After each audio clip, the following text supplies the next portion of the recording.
Madhava Kunja Bihari Jaya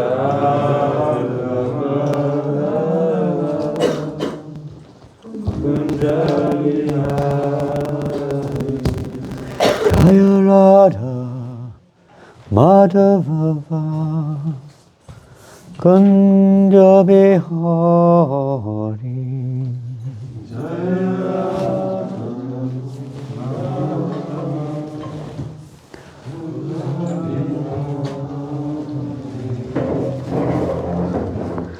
Gopi Jana Balava Girivardhari Gopi Jana Vallabha Girivardhari Gopi Jana Balava Girivardhari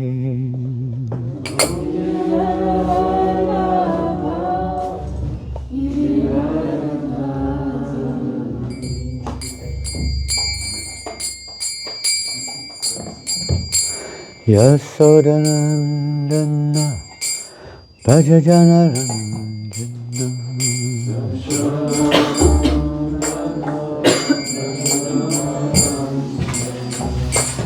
Yasodanandana Bhajajana Ranjana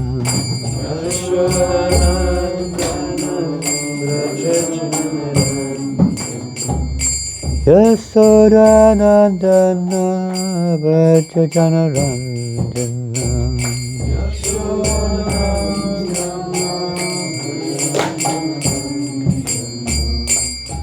Yamuna Tira Vanachari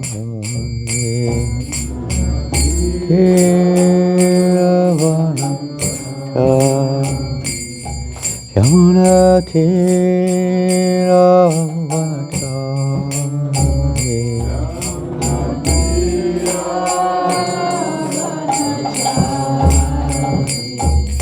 Jaya Radha Madhava Kunja Bihari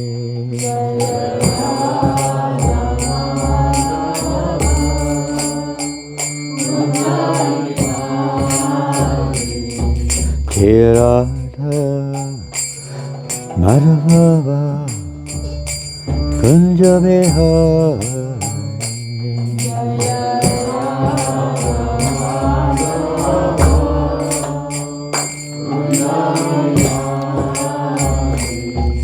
Hare Krishna, Hare Krishna, Krishna Krishna, Hare Hare, Hare Rama, Hare Rama, Rama Rama, Hare Hare, Krishna, Hare Krishna.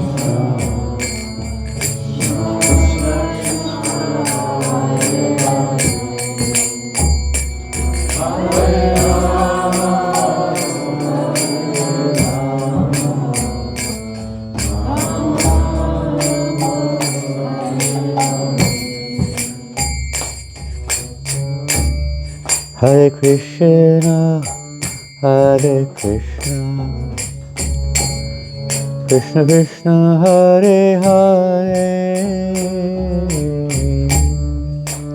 Rama, Hare Rama,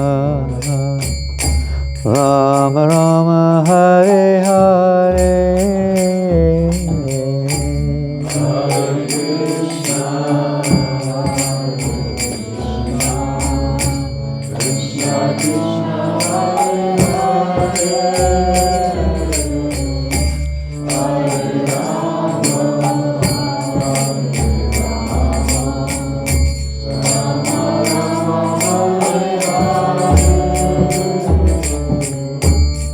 Hare Krishna, Hare Krishna, Krishna Krishna, Hare Hare, Hare Rama, Hare Rama, Rama Rama, Hare Hare.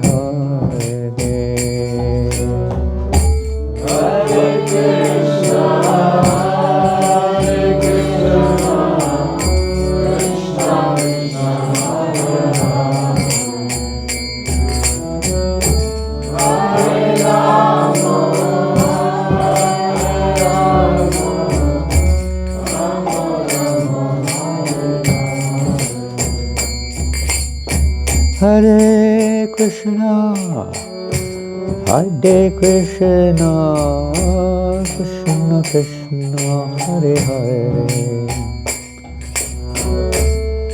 Hare Rama, Hare Rama, Rama Rama, Hare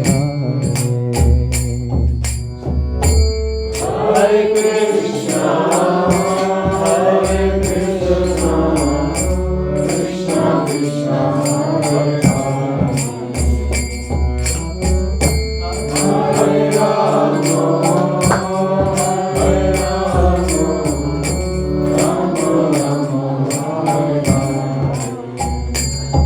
Hare Krishna, Hare Krishna, Krishna Krishna, Hare Hare, Hare Rama, Hare Rama, Rama Rama, Hare Hare. Hare Krishna, Hare Krishna, Krishna Krishna, Hare Hare, Hare Rama, Hare Rama, Rama Rama, Hare Hare, Hare Krishna, Krishna Hare Hare, Hare Rama, Hare Rama, Rama Rama, Hare Hare. Gaur Premanande Prabhupada ki jai. Jai Om Vishnu Pada Paramahamsa Parivajapacharya A.C. Bhaktivedanta Swami Prabhupada ki, Shri Nitai Satyasuta ki, Shri Jagannath Baladev Subhadra ki, Shri Radha Paraseshwar ki, Shri Radha Damodar ki, Grantaraj Srimad Bhagavatam ki, Gaura Premanande. All glorious to the assembled devotees. All glorious to the assembled devotees. All glories to the assembled devotees. All glories to Sri Guru and Sri Gauranga, all glories to Sri Prabhupada. Namo Vishnu Vidaya Krishna Vastaya Bhutale Srimate Bhaktivedanta Swamiti Namani Namaste Saraswati Devi Gauravani Vicharine Navasesha Sanyavari Paschatya Deshatari. Jai Shri. Pardon? Yeah, I'll take tea if it's okay. Om Namo Bhagavate Vasudevaya. Om Namo Bhagavate Vasudevaya. Om Namo Bhagavate Vasudevaya. Om Namo Bhagavate Vasudevaya. Om Namo Bhagavate Vasudevaya. Om Namo Bhagavate Vasudevaya. Where are we? What are we reading? Which verse today? 4.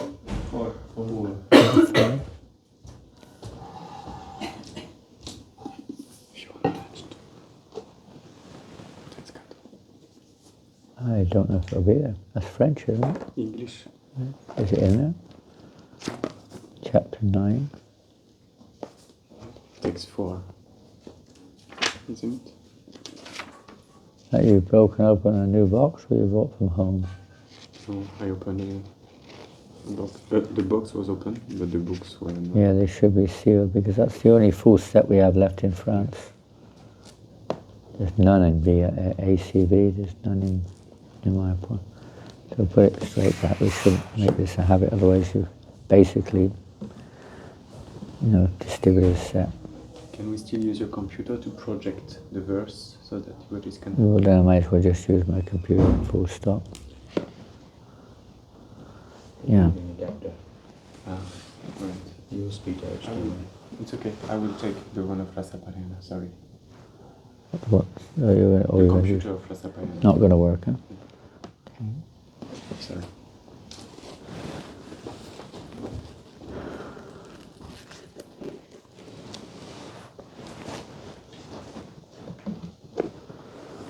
We are reading today from the Srimad Bhagavatam,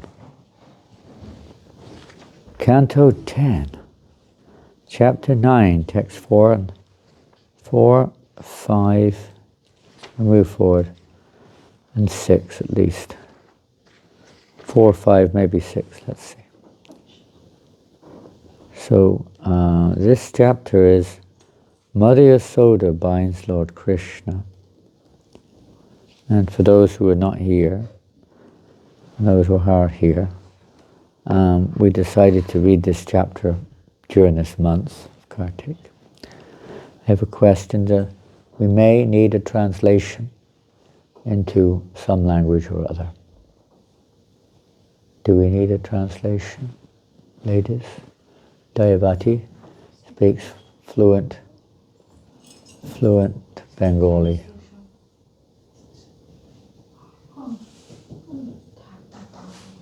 Is there any way that translation will be there or needed?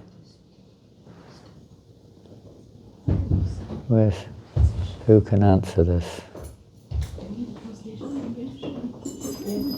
Yeah, no, but I can't speak Bengali. Bengali. No, Bengali. I know. Does she need? Is someone going to translate? That's my question. Into Bengali. It's going to happen? Yeah. Okay. Good. Any other language needed? Okay. All right. So I don't know if it's on the board or not. Is it? No, it's not. Not yet. So we're trying to acquire a computer to facilitate. What we'll do, instead of number 4, what I'll do is I'll read number 4, and we'll go on, if he hasn't done it by then, to number 5. Tamastanya kama sadya matnanting jannating harihi grihitva darimantanam nyasedhat viting avaham. While Mother Yasoda was churning butter, Lord Krishna, desiring to drink the milk of her breast, appeared before her, and in order to increase her transcendental pleasure, he caught hold of the churning rod and began to prevent her from churning.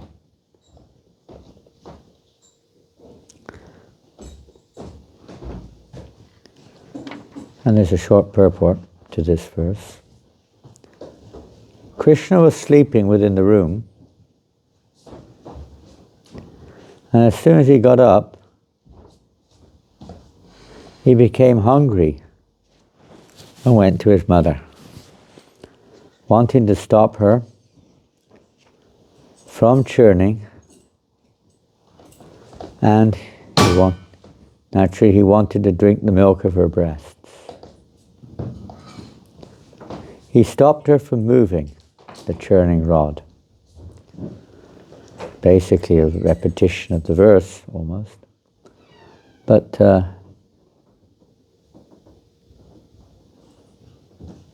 the significant point in the verse, or a significant point, which wasn't inferred in the purport, to increase her transcendental pleasure. Mother Yasoda is the subject and Krishna is the object of this relationship. And the pleasure, it said, of Mother Yasoda far exceeds that of Krishna's.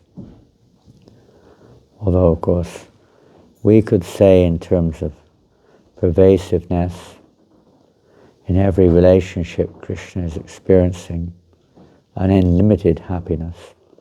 But in this particular case, Mother Yasoda's happiness exceeds that of Krishna's. Everything she's doing,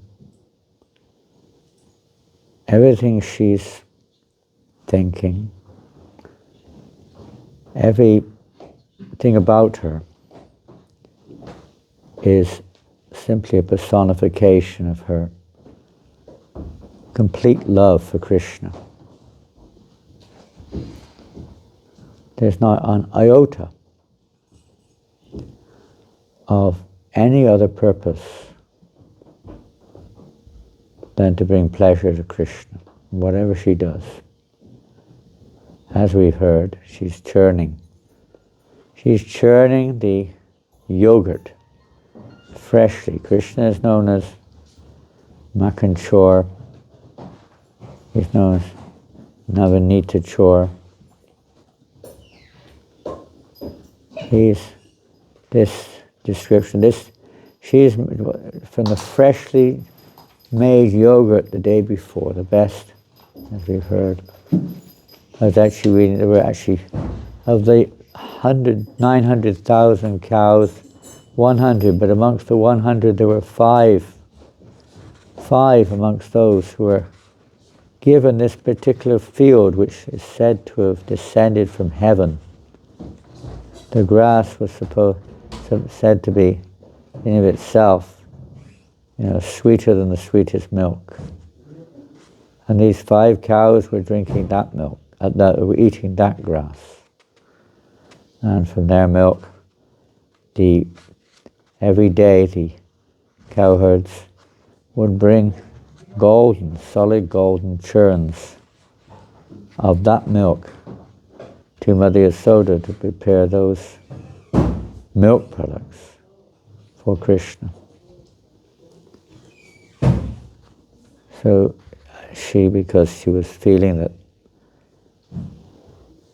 maybe Krishna's not satisfied with the milk products produced by her assistants, her countless maidservants, because he's going elsewhere to steal butter, milk, and sweets and what have you.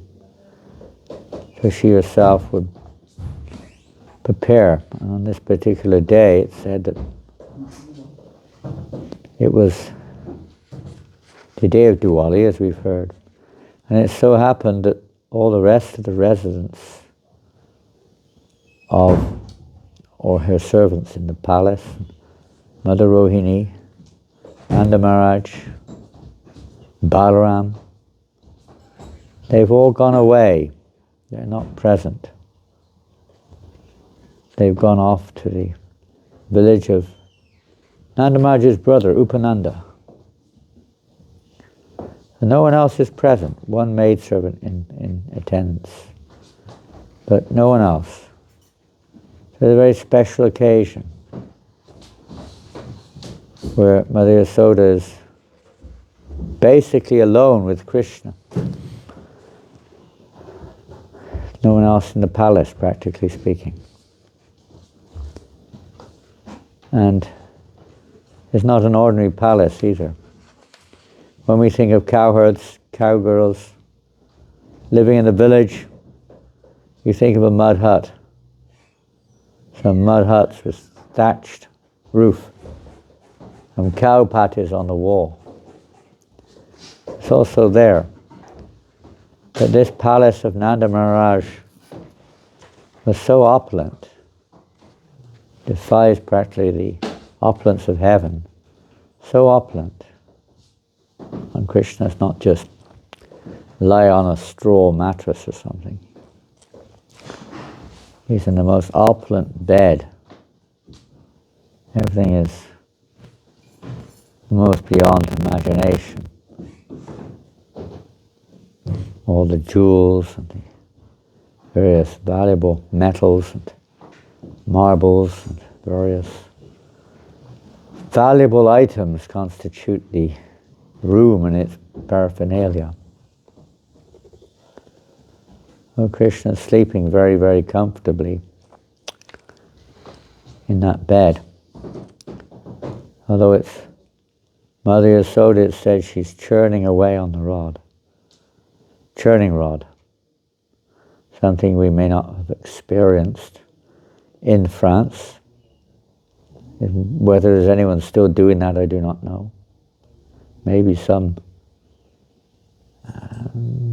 traditions are there, occasionally reenacted, of how people used to churn yogurt to make butter.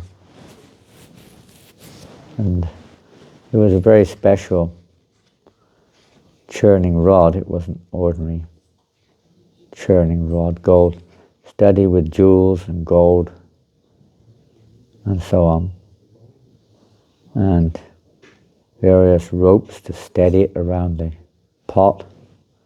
It was steady, and she was back and forth with the churning rod, right arm, left arm, like this. Swish, swish, swish. It was said to be musical sound. The churning rod was singing, not just an ordinary piece of wood or whatever it's made from, but it was singing. The sound sounded like Vedic hymns practically. Very sweet. And this is in the morning. In the morning, sunrise basically. Krishna's sleeping comfortably on his bed. And Mother Yasoda, at a distance, is churning the yogurt. And not far away in the kitchen, she's also carefully boiling milk in the kitchen to prepare various kinds of sweets. And the birds are singing very beautifully, melodiously. The birds in Vrindavan are not ordinary birds. They're all sages, practically speaking, pure devotees of the Lord, who are singing for the pleasure of Krishna. Everybody appreciates the sweet singing of the birds at dawn, if you're fortunate enough to be able to hear, or you're fortunate enough that birds still exist. The sweet singing of the birds in the morning, waking up, basically is wake-up call. Some of them, like chickens, a little bit more, you could say, they're very much a wake-up call. Their crowing is not unpleasant, it's quite characteristic, it's quite interesting. It's not quite as sweet as some birds, but many of the birds singing very, very sweetly, as if in some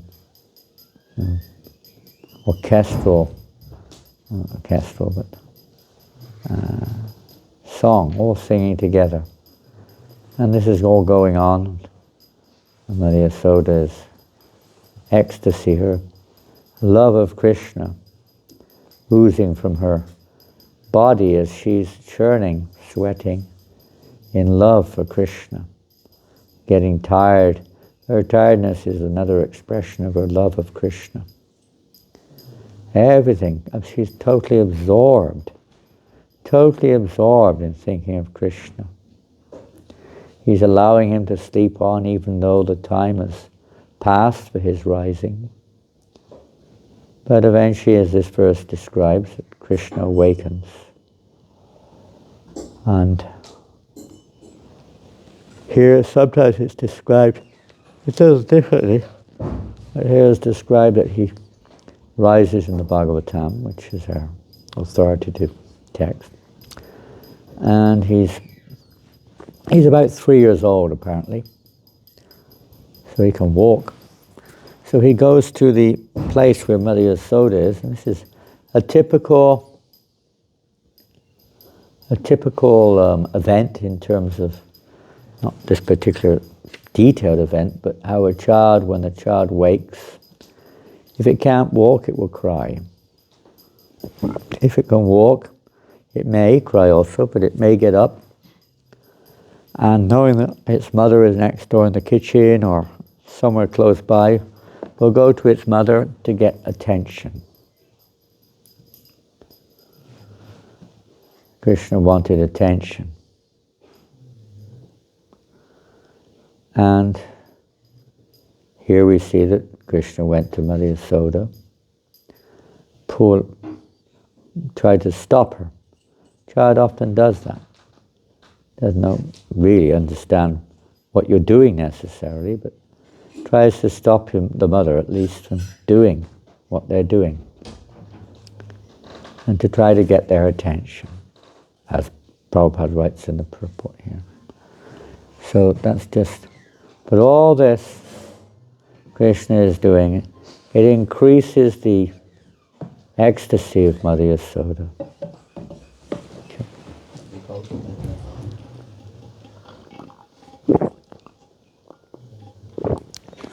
Thank you. So is it on the board now, number 5? Number 5 on the board? No. Is it? Computer. Who can't find it? You can't find him, or he can't find the computer? Okay. It's going to be number 5, is it? Yeah, it was going to be a bit late, isn't it? We'll just carry on. Tamankam u aradam apayatat stanam snehasnatam sasmitang ikshati mukham aptriptam utsrija javena sajayav uchichamane payasi tvadishirte. Nice unusual verse. Mother Yasoda then embraced Krishna, allowed him to sit down on her lap, and began to look upon the face of the Lord with great love and affection. Because of her intense affection, milk was flowing from her breast. But when she saw that the milk pan on the oven was boiling over, she immediately left her son to take care of the overflowing milk, although the child was not yet fully satisfied with drinking the milk of his mother's breast. Purport. Everything in the household affairs of Mother Yasoda was meant for Krishna. Although Krishna was drinking the breast milk of Mother Yasoda, when she saw that the milk pan in the kitchen was overflowing, she had to take care of it immediately. And thus she left her son, who then became very angry, not having been fully satisfied with drinking the milk of her breast. Sometimes one must take care of more than one item of important business for the same purpose.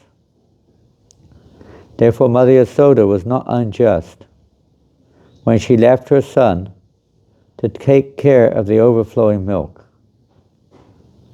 On the platform of love and affection, it's the duty of the devotee to do one thing first and other things later. The proper intuition for which to do this is given by Krishna. Tesham satata yuktanam bhajatam priti purvakam dadami buddhiyogam yena mam apiyanti te. In Krishna consciousness, everything is dynamic. Krishna guides the devotee in what to do first and what to do next on the platform of absolute truth. Interesting purport by Srila Prabhupada. I'll read the verse again, and I don't know if you've got it on the screen or not. Mother Yasoda then embraced Krishna, allowed him to sit down on her lap, and began to look upon the face of the Lord with great love and affection. Because of her intense affection, milk was flowing from her breast. But when she saw that the milk pan on the oven was boiling over, she immediately left her son to take care of the overflowing milk, although the child was not yet fully satisfied with drinking the milk of his mother's breast. So she stopped the milk churning, which of course one can understand. That's not is not going to create any kind of problem in one sense. It's not like the work that she's done so far will go undone. One can start churning again as and when it's ready. It's not a major loss. But the milk boiling over in the kitchen is another thing. It will be ruined. One of the reasons Mother Yasoda says that she's doing this because she was chiding her servants. They would sometimes, in ecstasy, become almost unconscious of what they're doing and burn the milk, be absorbed. Sometimes a devotee, I've seen devotees like this, and perhaps we've all been like this, absorbed in talking about Krishna, forget what they're doing and make a mistake in what they're doing. And sometimes serious mistakes. And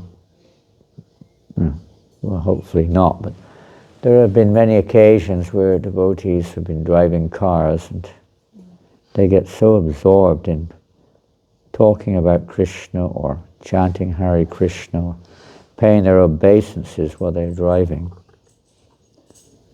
Literally, I mean, it happened once in England. They were lucky they survived. The devotee was like so sort of, what do we say, unconscious, driving the car and closing their eyes, head down. Yes, the little intelligence needed. We don't often have very much intelligence, but here we see Prabhupada describing this intelligent feature which comes from the Lord within, guiding the devotee what to do first, what is the priority. We often have a difficulty with priorities. Many things to do, but what is the priority? How to decide on what is the priority? Sometimes dilemmas are there, either in one's own decision-making or in collective decision-making, or how to deal with the situation which is, complex. And, making decisions. And for most people it's mixture of reasons why people make decisions. Maybe experience sometimes comes in. That's a function of the intelligence also, the memory of the past. Maybe it's what they've heard from others, how to do things. It's also a good way of making, but it's not fallible by any means, because every situation has other factors involved. Each situation is different and has to be judged somewhat differently. So that may also be very fallible in terms of its perfection. And many times it's driven by our own senses, or as Krishna says to Arjuna, it is kama esha krodha esha rajagun samubhavaha. It is lust only, Arjuna. Sense desire, fulfillment of our own, or simply seeing it from our own perception. Lust is not just an uncontrolled sexual urge, or an urge for something unnecessary of a sensual kind, but it's seeing things with ourself in the center. And mostly decisions are made either individually or collectively based on that principle. And that's also guided by the Lord in the heart, because he's reciprocating with every living entity accordingly. People want to see themselves in the center. So Krishna is reciprocating, and according to their karma, the result will be differently. Their desire is to see it themselves in the center, and to try to enjoy that which is seen, the objects around them. But here we see that the Tesham Satata Yuktanam Bhajatam Priti Purvakam, the one who is constantly worshipping the Lord with love. Krishna says, I give the intelligence by which they can come to me. So certainly Mother Yasoda is the personification of Vatsalya Bhav. Prema in the Vatsalya Bhav is complete in Mother Yasoda. Others may develop that mood of devotion towards Krishna, but can no way excel Mother Yasoda or become Mother Yasoda. She is eternally the personification of motherly love towards Krishna, from which all other motherly presence expands. Her love for Krishna excels that of Nanda Maharaj. Sometimes it's said they're both equal, but actually Mother Yasoda's love is the greatest of all. Greater than that of Devaki, greater than that of any other expansion. They're all expansions of the potency of Mother Yasoda to serve Krishna in various pastimes. But there's nothing so deep, at least in the Vatsalya Bhav, there's nothing so complete as the love between Mother Yasoda and baby Krishna.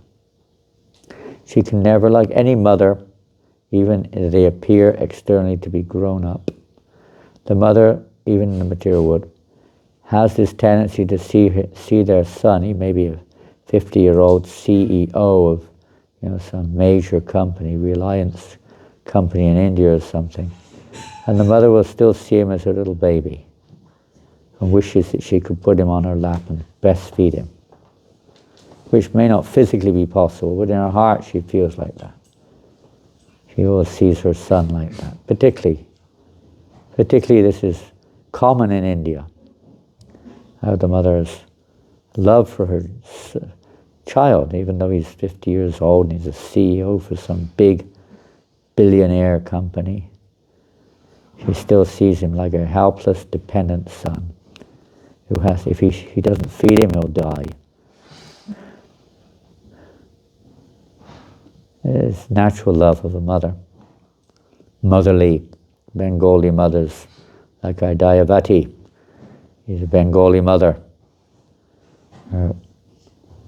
famed for their love for their sons.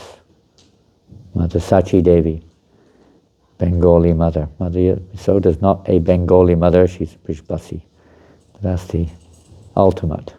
The ultimate. We don't necessarily have much experience of that in this lifetime. But her love is so intense, so intense.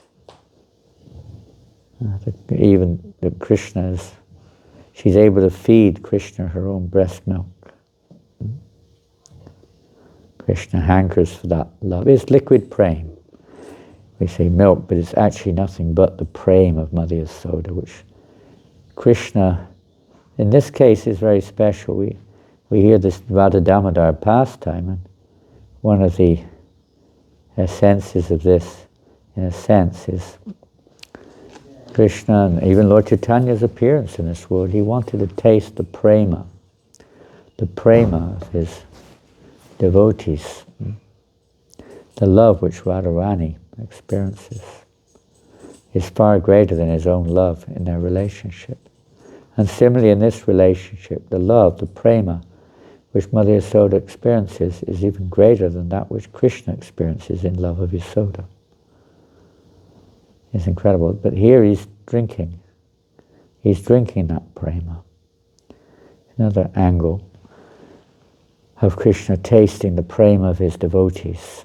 So you can understand why he's not satisfied when Mother Yasoda puts him down.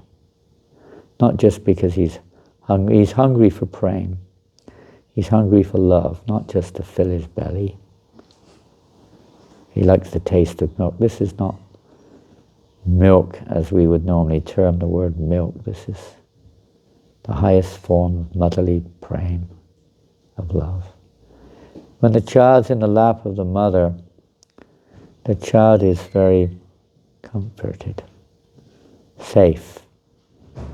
Babies, when they're in their mother's lap, they feel completely protected, safe, comfortable, satisfied, basically, innerly satisfied. So that's another reason she put him down. But overall, the whole arrangement was made to increase Mother Yasoda's happiness. Krishna arranged, in one sense, there's another side to it, he arranged for the milk to boil over, to increase Mother Yasoda's prema. When she went to turn off the milk, or deal with the milk, it said that her love for Krishna increased manyfold. Although she put him down, her absorption in him, she was just meditating like intensely on this milk only exists for the pleasure of Krishna. I've got to allow this milk to serve Krishna for his pleasure. The milk, everything is personified in the spiritual world. Everything. The flowers, the churning rod, the ropes, which were churning the back and forth, the pot itself. The pot was not just an ordinary old clay pot. It was studded with all kinds of valuable gems and jewels and was shining effulgently. Everything was alive. And everything, every single atom or whatever it is, was relishing their relationship with Krishna. So the milk in the pots in the kitchen was, I don't know, Sanatana Goswami, one of the Acharya's comments, was feeling very sort of depressed almost, seeing that Mother Yasoda was feeding Krishna her own breast milk in their own sight, they could see. And what use are we? We're useless. We're nothing compared to Mother Yasoda's breast milk. We're insignificant. We're tasteless.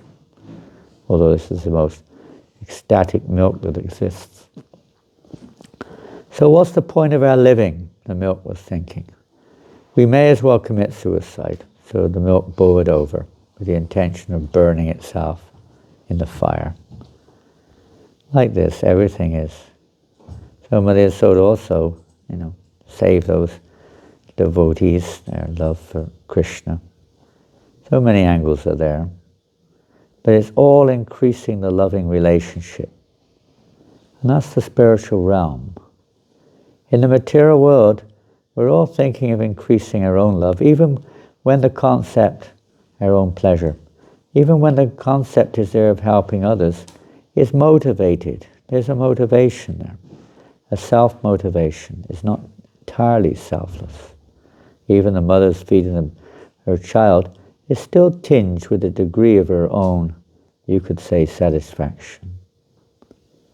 She wants to control the child. Because Mother Yasoda wants to control Krishna too, because Krishna wants to be controlled by Mother Yasoda. He wants that, so he creates that scenario also, you could say. He likes to be controlled by his devotees more than anything. Krishna's not controlled by a whipping stick or by whatever other method it may be, by a rope. He's controlled by love, pure love. Nothing else controls him. And everything that takes place on that platform is simply an unending manifestation of pure love between the Lord and his devotees. In this world where we're practicing to kind of develop that mood or that natural state of, I was talking to one boy yesterday, Leopold his name was. He was from America, from Austin in Texas. Little Chinese background and Belgian name, Leopold, and it's common in that part of Europe. And he'd been to a Krishna program, some retreat near Houston somewhere. And he was very interested in Sanatana Dharma. He's already got our Bhagavad Gita. Very interested in Sanatana Dharma, but he can't get this concept of love, service, that we're all servants of God. It's got impersonal, obviously. Okay, well maybe God's a creator, but that doesn't mean we're his servant. He might be everywhere, but that doesn't mean we're his servant. This idea of service is hard for people to grasp. It tends, because we see ourselves in the center. And we like to be served, by the way. But we don't like this idea of being servant to others. At least many people don't. He was one of them. He was a very nice boy. And he was just visiting for the day or two in Paris. And anyway, eventually he said, okay, after discussing what real service means and how it is the fulfillment of the soul's very aspiration, selfless love, to experience the highest form of love in relationship with Krishna, because he knew Krishna, he'd heard about, been to programs, and there's some things were there already, so he could grasp. He said, okay, I'm going to go home now and read the Bhagavad Gita again. And kind of something clicked in his heart a little bit, at least. The service is not just like you become a sort of a kind of a mindless slave for eternity. Some devotees think like that. I've just become a slave in this Hare Krishna movement. I'm being exploited. You're not allowed to think for yourself. I said, Prabhu, I think. And my Bhakti leader said, don't think. Don't think. Just do what you're told. Thinking, Maya. I says, Maya. Now you're not allowed to think. You only think of Krishna, nothing else. Well, in one sense, if we're on that platform, that's perfect. But it should be with knowledge, not just, becoming some blind follower. Some kind of conscious awareness has to be there of what's going on. Because we haven't quite awoken our constitutional understanding and such. We're still a little conditional. We kind of like measure things and judge things, not necessarily from an absolute platform. We try to refer to Scripture, but we're referring to Scriptures through a somewhat covered consciousness, so we don't always get it right. We try to hear from others, but maybe others are more advanced, but maybe not absolutely realized. And so on and so forth. It may not always appear from the external to be a perfect decision which was made. Certainly not a selfless one. But the process is there to gradually come to that platform. So we refer to Guru, Shastra, Sadhu as much as we can. But it's understanding to try to find the right course of action. What is the right thing to do? And it's not so much whether we do the right thing or not, from the external point of view. It's the mere fact that one's desiring to do the right thing. We may pray to the Lord for guidance. That's very nice. And of course, we can't really say. I mean, in this particular case, for instance, if we looked at it from a purely mundane point of view, not so much a mundane point of view, but a view of devotion, but not with a fuller understanding of the depth of pure devotion, just a relative one. One may judge this, and one may well agree with Krishna. But what is this? Mother Yasoda is feeding her baby. Her baby is God. This is like, what more is there to do? And what difference does it make if the milk boils over anyway? It's not a big deal. But she put her son down. This would be a little perplexing, maybe you could say, from some angles of vision. And you could judge it like that.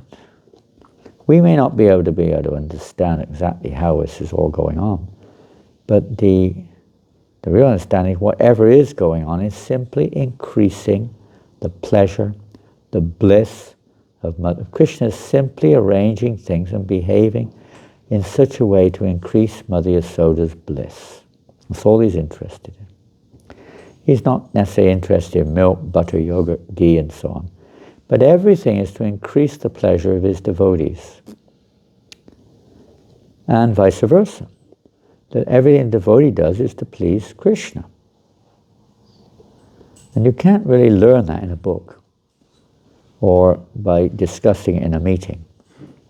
It's part of it in terms of coming to that level of existence. It's a state of existence. There is nothing else in one's consciousness except for that.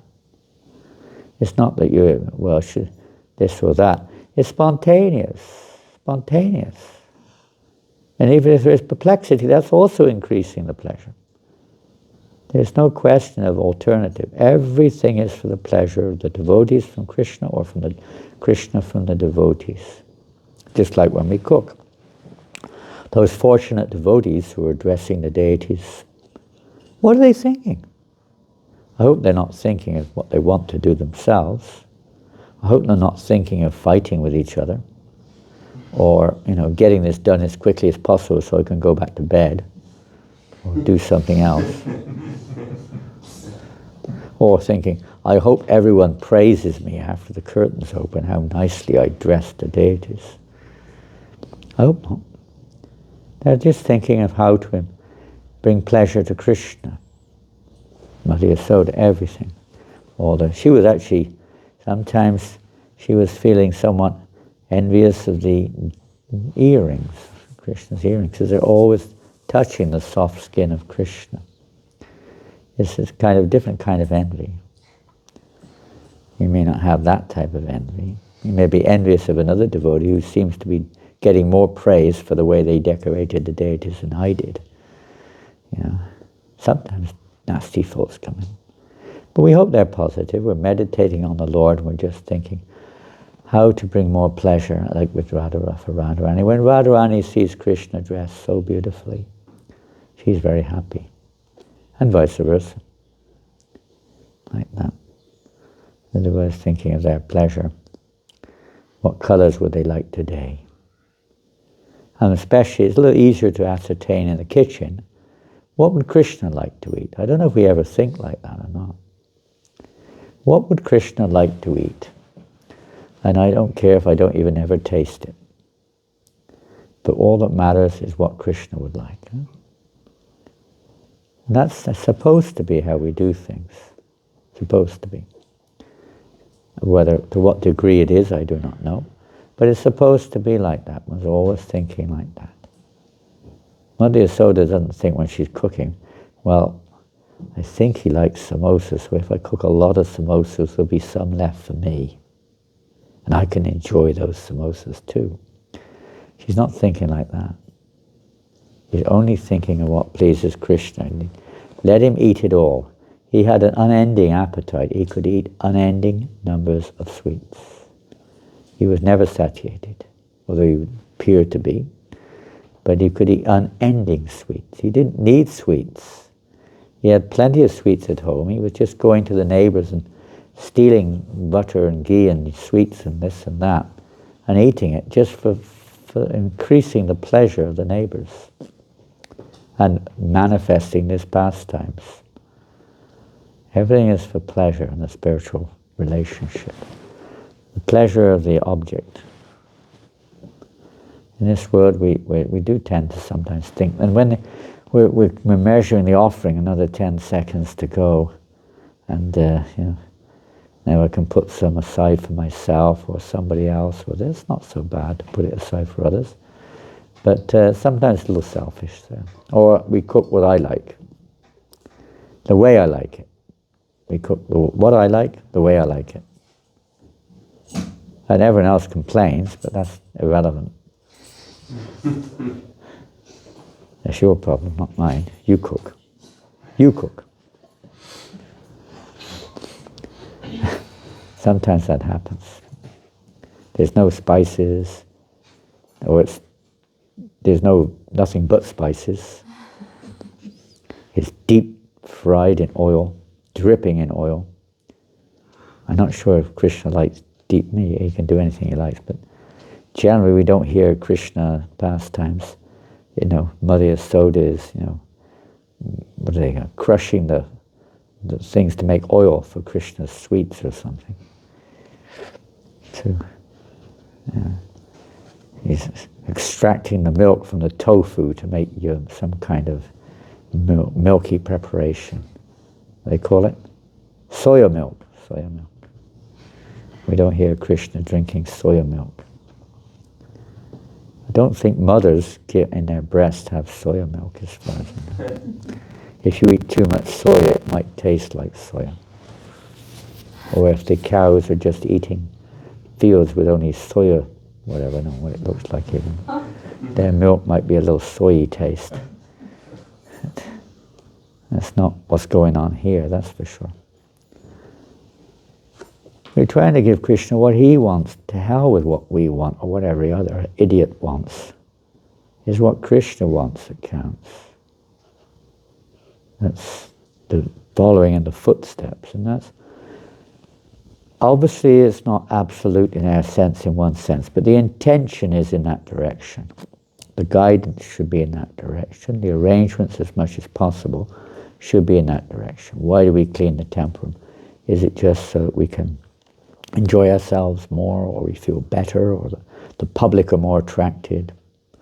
Those things may sometimes come in, but it's really not for that. It's really for the pleasure of Krishna, Radha and Krishna. Everything should be pukka clean, nicely decored. Everything. I mean, we all know it's very exciting. We have so much we could do. There's no end that can be done to increase the pleasure of the Lord in every single way. Absolutely every single way. It's exciting. It's challenging. It's adventure. It's pioneering. It's all good. We're not there yet, but with the right direction, we're on the way. And that's the idea, to transform our attention away from ourselves, of thinking from our own perspective, to thinking what will bring pleasure to Krishna. Krishna in the heart will gradually guide us as when we're ready to adopt more and more, and then the necessary behavior, necessary thoughts to awaken this constitutional nature. Constitution of every soul is pure, and it exists simply of love for Krishna, nothing else. Of course, there's other, you could say, expansions of the Lord. Different expansions are there. Even the Brahman, everything's an expansion of the Lord. Even the material world, but in this world, of course, we don't have that affection for Krishna. We have affection for his energies, but it's still indirectly just misused affection, or misplaced. So devotional service is to renovate our consciousness and to replace our affection away from our own conditional perception, etc., towards trying to see things from Krishna's point of view. And that's where, and then Krishna, the more he sees that's what it means. As they surrender unto me, I reward them accordingly. It's not some kind of, he gives you, a pay rise, or he gives you, a nice husband or wife or a new car or something, or he helps you to distribute more books or something. That may be there for children, but the real aspect is that one's loving affection towards him increases, magnifies greatly, it increases multiply. Because he reciprocates like that. He feels your love, You're doing it selflessly for him, and then he wants to selflessly love the devotee, you could say. It's reciprocal. And that increases more and more and more. That certainly requires the association of great devotees who have that, like Srila Prabhupada. So we don't realize how fortunate we are to have, and still do have, that opportunity to associate with Srila Prabhupada by hearing about him, by following in his instructions as much as we can, sacrificing, as Prabhupada shows. In this world we call it sacrifice. Sacrifice, where we give up sense gratification to try to bring satisfaction to Krishna. It's a sacrifice. You could be lying in bed sleeping, you could be watching the television, you could be at some entertainment event, you could be doing all sorts of things that you like to do. But instead you've chosen to chant Hare Krishna, which you may or may not like to do. And you've chosen to, follow a certain lifestyle, which conditionally you may or may not like to do, I don't know. And instead of watching this, that, and the other, we're watching or reading about Krishna, hearing about Krishna in some way or another. Or watching Krishna conscious movies if you watch anything. Or something like that. Watching a kirtan, something. Trying to Rishikesha Bhakti Buchite. Trying to engage our senses in relationship with Krishna, with the understanding that this will purify our consciousness, remove all of our false identity and so on.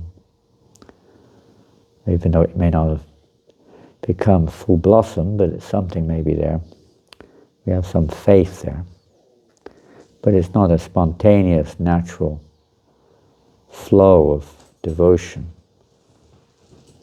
So by following in the footsteps of those who are Mother Yasoda, as Prabhupada said the other day, we have to. I can't remember what he exactly said, let's read it. In the first verse, wasn't it? It should be the practice of persons.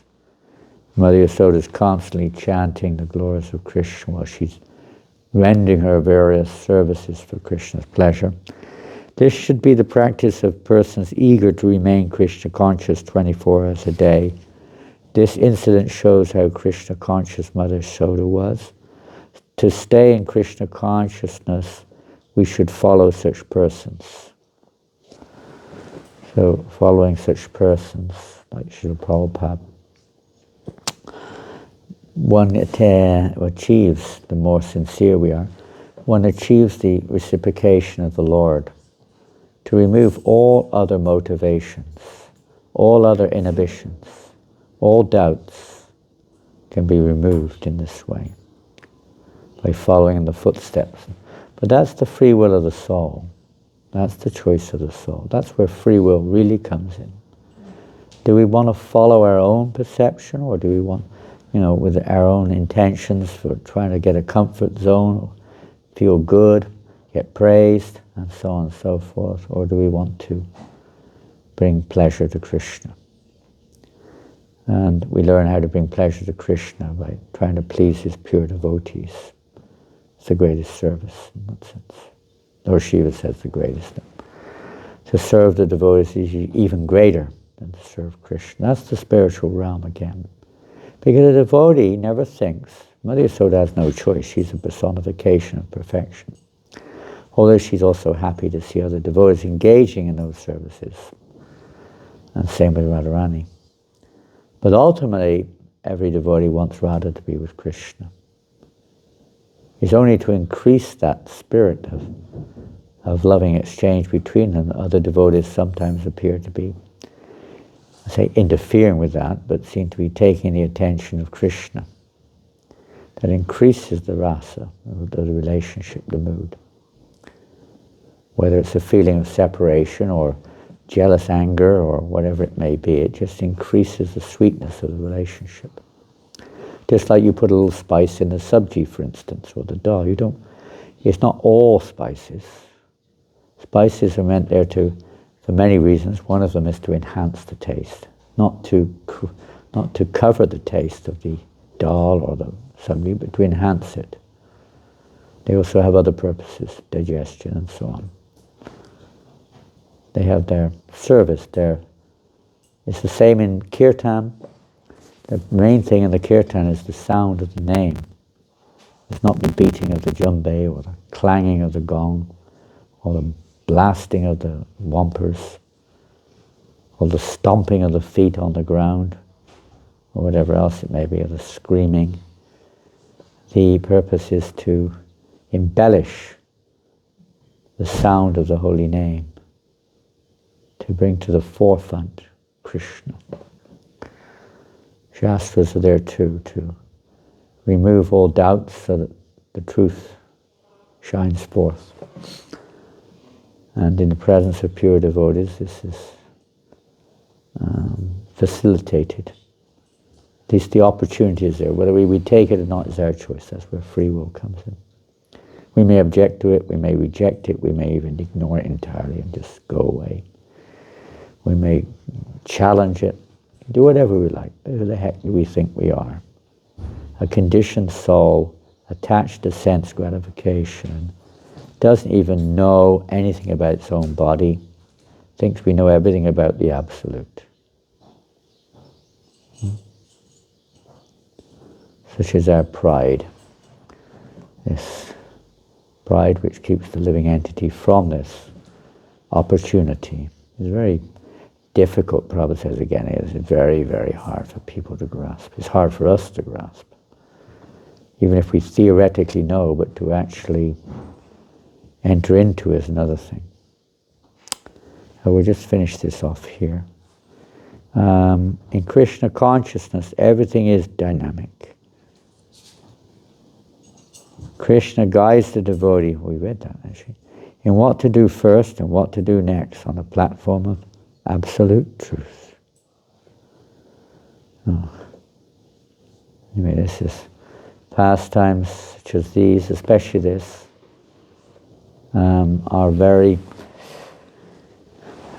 have a great opportunity for us to hear with a submissive heart and purify us of our ulterior motives, of our conditionings, of our whatever anarthas are there in our hearts. So the milk becomes absolutely pure. We all know that when milk is not pure, mixed with water, what to speak if it's mixed with salt or some other substance, is not the same. Of course, there's ways of mixing. There are compatible mixtures. For instance, sweet rice, when done properly, is very compatible. With cardamom, it can be very compatible. With certain spices, it can be very compatible. It enhances its sweetness. We have to know how to utilize the knowledge which is there or comes to us in a way which is ultimately pleasing for Krishna. And the same when you cook, what is compatible. We don't just speculate. Speculation does not please Krishna. I think it would be nice if I do this. It's a little speculative. We try to find out how to do, not just guess how to do. Of course, there's a degree of reciprocation there from experience and what have you. But in principle, we find out how to do it and try to follow that. How to cook a chapati nicely, so it's pleasing to Krishna. Prabhupada taught us, for instance, how to cook a chapati. They're meant to be, the dough is meant to be rolled thin, you're meant to roll it.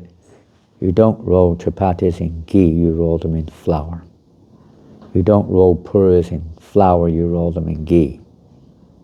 For instance, simple thing. That's the tradition. And maybe in different parts of India the tradition is different, but that's what Prabhupada taught. And everything, the temperature of the dough, the water, everything is taken into account to try to make the best chapatis for Krishna. And that doesn't mean you don't make the best chapatis for everyone else. Everything should be understood for the pleasure of Krishna. pleasing Krishna's devotees is more important to him than pleasing him in the big sense. So that was it. Prabhupada would reject chapatis if they weren't correctly cooked. He wouldn't offer them. He would just stick them on there because I cooked them. And they're like half-cooked or crisps, like papadums, or half-cooked dough inside. You can re-cook them. They should blow up like footballs, Prabhupada said. And nice little black spots all over. And light as feathers, practically. A little bit of expertise required there. You learn from others how to cook nicely for Krishna. Jai. We can not learn exactly. We can learn from the example here, but we may not be able to learn the details. But that comes later. But at least the mood. We're trying to learn the mood of a devotee. Trying to understand that mood a little bit and try to apply it a little bit in our lives. The techniques and the details are there to some extent, but in the absolute sense come later. Just wanting to do the best for Krishna. We're all different, so we can't, again, it's not to imitate. The envy which we have now may be a little bit mixed, but in the spiritual realm sometimes there's something called envy, which means, oh, how nicely that devotee is bringing pleasure to Krishna. I wish I could bring pleasure like that to Krishna. And my service is absolutely no good for nothing compared to that devotee. And we aspire to bring more pleasure to Krishna, maybe by serving that devotee, whatever it may be. And the same principles there in this world too, at least hopefully to some extent, of wanting to bring more pleasure to Krishna and learning from others how to do that. Srila Prabhupada ki jai. Mantraya Srimad Bhagavatam ki jai. Gaur Premanandi Hari Bol. Sorry to keep you on. Jai. So we finished text number 5, more or less. Tomorrow 6, if we're still here. 6 and 7. Have a nice Harinam in Garsa Sal. Distribute as many books, those who are going to be distributing books as you can. Don't forget a lot of Arabic-speaking people there. Not so many English-speaking. Mostly Arabic and French. Harini is if she's still here, is she here?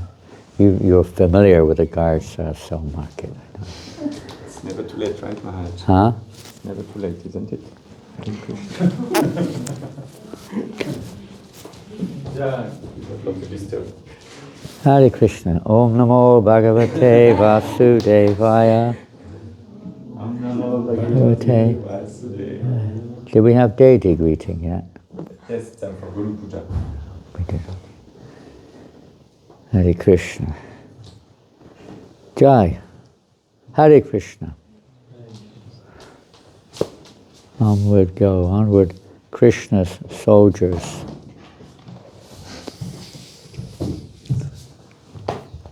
Who's going to the market?